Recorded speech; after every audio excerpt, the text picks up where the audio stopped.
প্রিয় বন্ধুরা, কেমন আছো সবাই? বন্ধুরা, আজকের ভিডিওটি সম্পূর্ণ দেখার অনুরোধ রইল। ভিডিওটি সম্পূর্ণ দেখলে তোমাদের পানি বেরিয়ে যাবে। চলো তাহলে শুরু করা যাক। আমার ছোট কাকি বৌদিকে খুঁজতে গুদাম ঘরে চলে এসেছে। আমি বৌদির সাথে কাজ করছি। কাঠের ফাঁক দিয়ে দেখতে পেলাম ছোট কাকি এদিক ওদিক তাকিয়ে বৌদিকে খুঁজছে।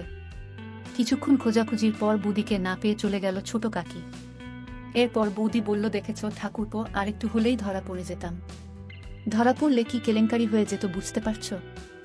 সত্যি বলতে আমিও অনেক ভয় পেয়ে গিয়েছিলাম, কিন্তু বৌদিকে অভয় দিয়ে বললাম, কি যে বলো না বৌদি, আমরা যেখানে আছি এখানে ছোট কাকি কেন? ছোট কাকির বাবা আসলেও আমাদেরকে খুঁজে পাবে না। যাই হোক, এখন তুমি চলে যাও, সবাই তোমাকে খুঁজছে।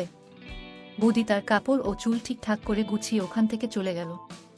আমি আরেকটু ভালো করে গুদাম ঘরটা পর্যবেক্ষণ করতে লাগলাম। কাঠের পাশাপাশি অনেক পুরাতন জিনিসপত্র আছে এই ঘরে। একটা ভাঙা খাটও দেখতে পেলাম। খাটটা গুদাম ঘরের এক কোণে পড়ে আছে।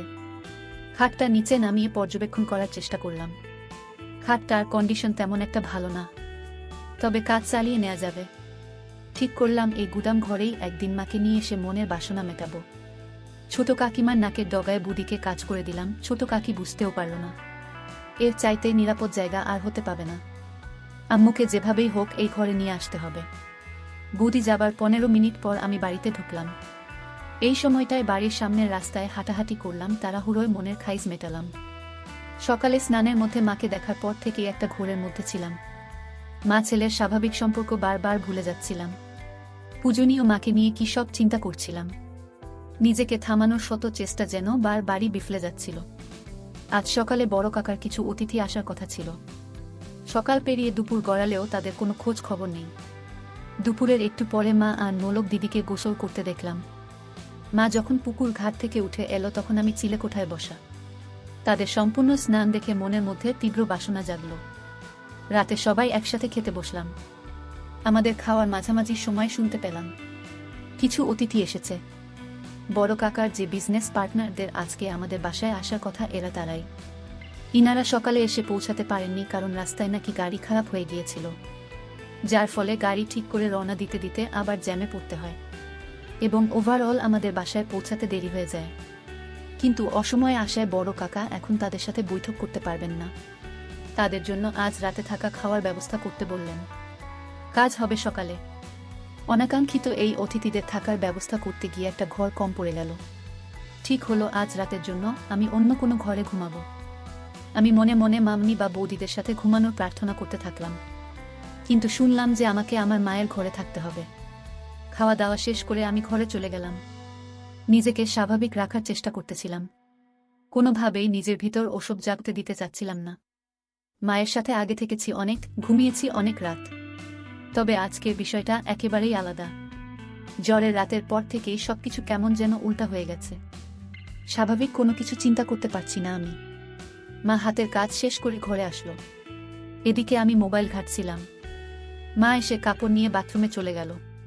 কিছুক্ষণ পর একটা শাড়ি পরে বের হয়ে আসলো। মায়ের এই রূপ দেখে আমার নিজের উপর নিয়ন্ত্রণ রাখা আরও কষ্টকর হয়ে পড়ে। নিজের ভেতর একপাশে পুরুষত্ব জেগে উঠতে শুরু করে। সেই সত্তা মায়ের রূপের মধু আমার চোখ দিয়ে নিংড়ে নিতে থাকে। সন্তান সত্তা আর পুরুষ সত্তা আমার ভেতরে যুদ্ধ করতে শুরু করে। আমার হাতে মোবাইল দেখে মা বলল, এত রাতেও মোবাইল ঘাঁটছিস? রাত জেগে আর মোবাইল ঘাঁটিস না বাপ। বন্ধুরা, নতুন শাড়িতে মাকে বেশি সুন্দরী লাগছে। কিন্তু এ সময় শাড়ি বদলানোর কারণ না জানতে পেরে মাকে জিজ্ঞাসা করে বসলাম, মা, এ সময় শাড়ি বদলাতে গেলে যে? আর বলিস না, তোর বড় কাকি থালা বাসন ধুতে গিয়ে আমার কাপড়ের উপর তরকারি ফেলে দিল। ওই শাড়ি তো আর পরে থাকতে পারি না। জানো মা, এই শাড়িতে তোমাকে অনেক সুন্দর লাগছে।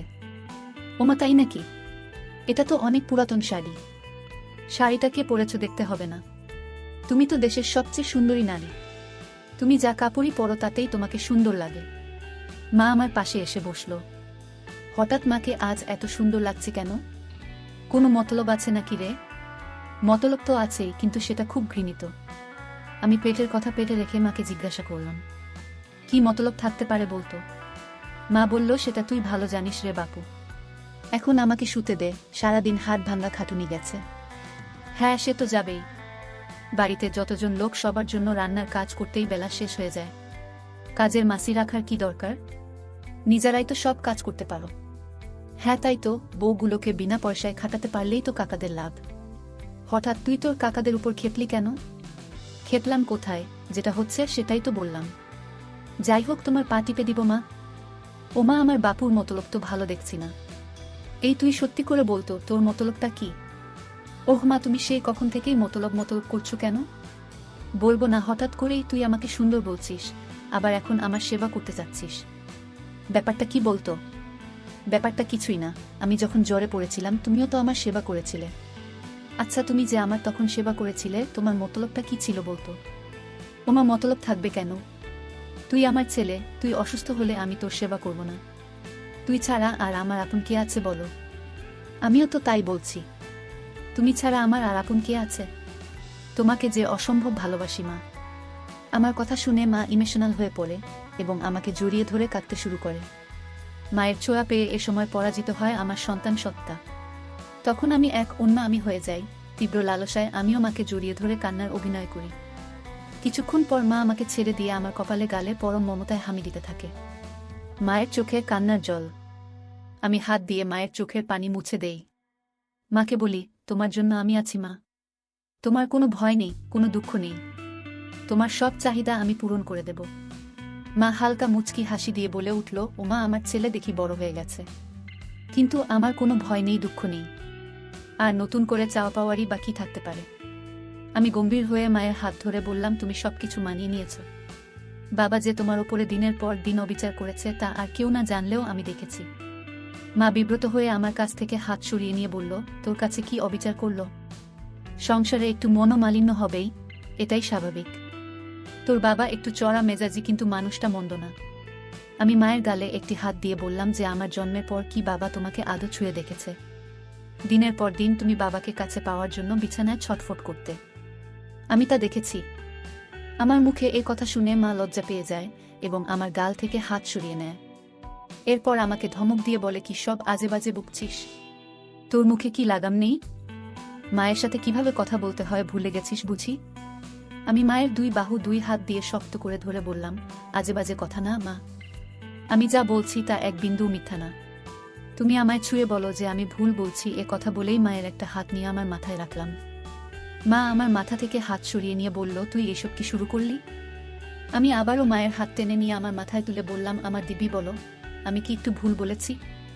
মা মাথা নিচু করে কান্না শুরু করল।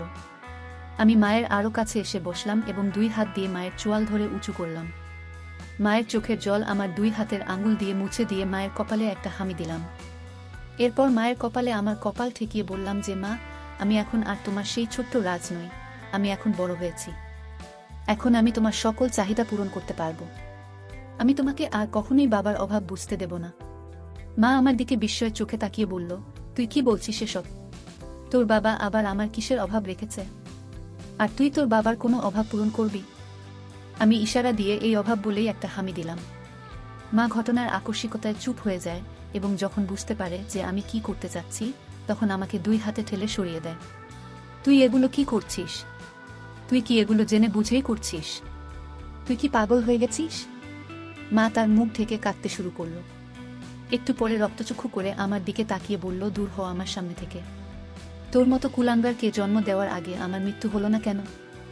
যদি জানতাম বড় হয়ে তুই এমন হবি তাহলে তোকে জন্মই দিতাম না। মা আর কিছু বলার আগেই মাকে আবারও একটা হামি দিয়ে বলি, মা, আমি তোমাকে অনেক ভালোবাসি। তুমি দিনের পর দিন বাবার অভাব অনুভব করেছ। গভীর রাতে তুমি আমাকে জড়িয়ে ধরেছ, কিন্তু তুমি মা হয়ে ছেলের সাথে সম্পর্কে জড়াতে পারোনি। আমি ছোট ছিলাম বলে তুমি মেটাতে পারোনি তোমার শরীরের খিদা। মা অবাক দৃষ্টিতে আমার দিকে তাকিয়ে বলল, তুই এসব কি বলছিস?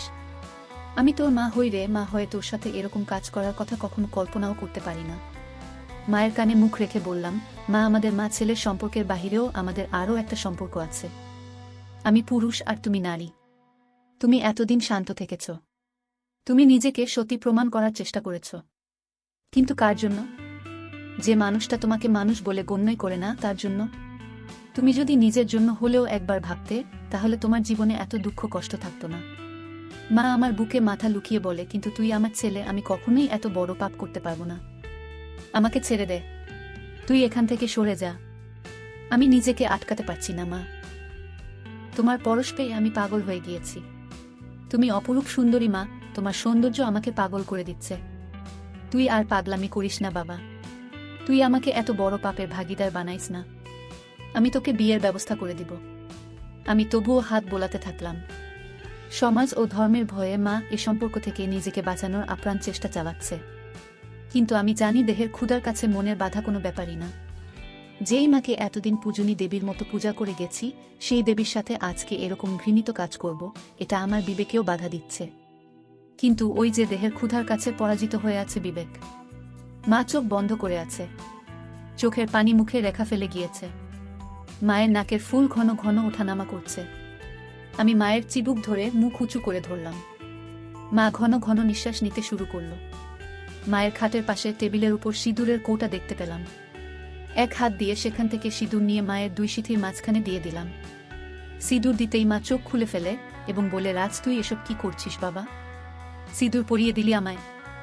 আর কোনো সংকোচ নয় মা, সিঁদুর পরিয়ে তোমাকে আমি আমার নিজের করে নিলাম।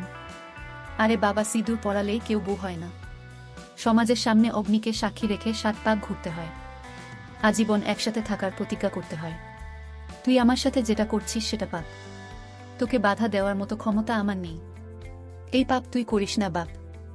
আমাকে অসতী বানাস না। আমি শাড়ির আঁচল তুলে মায়ের মাথায় ঘোমটা দিয়ে দিলাম। মার চোখে পানিতে টল টল করছে। আমি মাকে বললাম, মা তুমি আদর্শ মা, তুমি আদর্শ বউ। কিন্তু বাবা, তোমার আদর্শ স্বামী হতে পারেনি। যে সমাজ তোমাকে এতদিন উপেক্ষিত করে রেখেছে আমি মানি না সেই সমাজ। ঘরে জ্বলতে থাকা মাটির প্রদীপটি নিচে নামালাম। মায়ের হাত ধরে খাট থেকে নামিয়ে প্রদীপের চারপাশে 7 বার ঘুরলাম। তারপর আমার গলা থেকে স্বর্ণের চেইনটা খুলে মায়ের গলে পরিয়ে দিলাম। প্রদীপ হাতে তুলে নিয়ে তার শিখার উপরে রেখে বললাম, এই প্রদীপ হাতে নিয়ে প্রতিজ্ঞা করছি, আমি আদর্শ ছেলের মতো তোমাকে সব দুঃখ কষ্ট থেকে দূরে রাখব। এখন থেকে তোমাকে আর কোনো কষ্ট পেতে দিব না। আজ থেকে তোমাকে আমার সহধর্মিনীর মর্যাদা দিলাম। এরপর মাকে বললাম, অগ্নিকে সাক্ষী রেখে 7 পাক ঘুরেছি এবং মঙ্গলসূত্র পরিয়ে দিয়েছি। এবার আর কোনো বাধা নয় মা, শাস্ত্রমতে তুমি এখন থেকে আমার বিবাহ করাবো। তখনও মায়ের চোখ বেয়ে জল গড়িয়ে নিচে পড়ছে। মা এখনও তার বিবেকের সাথে সন্ধি করতে পারছে না। আবার ভালোবাসার কাঙ্গালিনী মায়ের প্রতি আমার ভালোবাসা ফেলেও দিতে পারছে না। তারপর আমাদের মধ্যে শুরু হলো আদিম যুদ্ধ। মায়ের চেহারার দিকে তাকিয়ে দেখলাম পরিতৃপ্তির ছাপ। আমি মাকে প্রশ্ন করলাম, কেমন লাগলো মা? মা আমার দিকে তাকিয়ে মুখ ঘুরিয়ে নিল। এরপর ফুপিয়ে কেঁদে উঠে বলল, এ আমি কি করলাম? হায় ভগবান, আমার সর্বনাশ হয়ে গেল। ক্ষণিকের সুখের জন্য নিজের পেটের ছেলের কাছেই নিজেকে বিক্রি করে দিলাম। ভগবান আমাকে ক্ষমা করো বলেই আমার দিকে ফিরে কাঁদতে থাকে এবং আমি আমার বুকে মাকে জড়িয়ে নিয়ে বলি, মা আর কেঁদো না। এখন থেকে তোমার চোখে আর জল দেখতে চাই না। প্রিয় বন্ধুরা, গল্পটি আপনাদের কেমন লাগলো? এরকম আরও মজার মজার গল্প পেতে আমার চ্যানেলটি সাবস্ক্রাইব করে আমার সঙ্গেই থাকো। ধন্যবাদ।